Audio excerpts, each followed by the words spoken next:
si uno mira lo que el mercado nos está diciendo, y esto es importante remarcarlo, aquí no estamos emitiendo opiniones, esto es simplemente lo que los datos nos están diciendo, es decir, cómo están votando los inversores internacionales, que son los que votan con su billetera.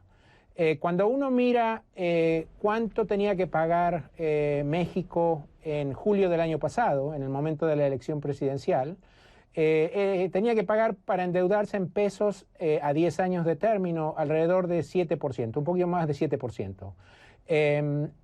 Mientras que Brasil tenía que pagar 4 puntos porcentuales más en aquel momento. Y desde ahí estamos, entonces, perdóname que te interrumpa, estamos viendo el gráfico que nos ofreciste para que la gente tenga mucho más claro esto que estás describiendo. este gráfico es muy útil porque nos demuestra en forma muy simple qué es lo que ha venido ocurriendo en el último año.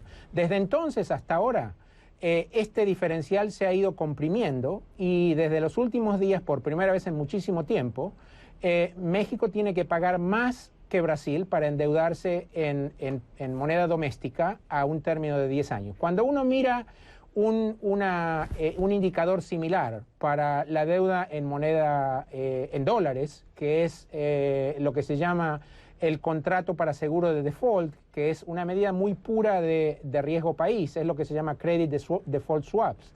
A 5 años, el fenómeno es muy similar. Los números son diferentes, pero la dinámica ha sido la misma. Había un diferencial a favor de México bien importante hace un año, eso se ha ido cerrando y ha casi desaparecido en este momento.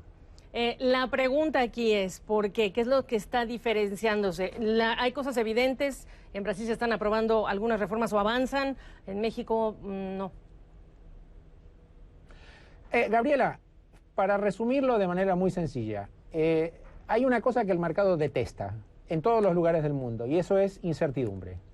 En Brasil lo que hemos visto en los últimos meses es que no sin sobresaltos, pero hay una evidencia creciente de que el gobierno está encaminado en un sendero de apertura comercial, de reforma fiscal muy profunda que va a comenzar con la reforma previsional.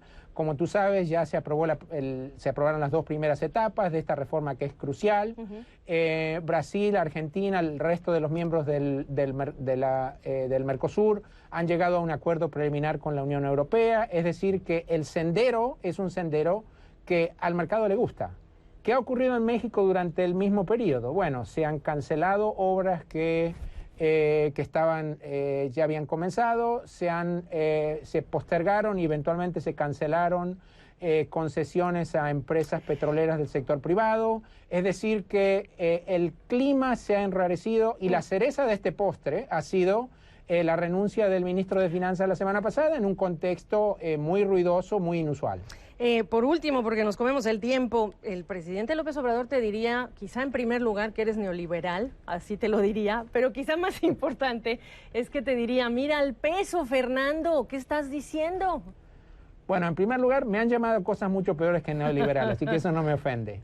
En cuanto al peso, bueno, creo que hay 2 elementos bien importantes a destacar. En primer lugar, una de las cosas muy positivas de la gestión económica de López Obrador ha sido el manejo de la cosa fiscal.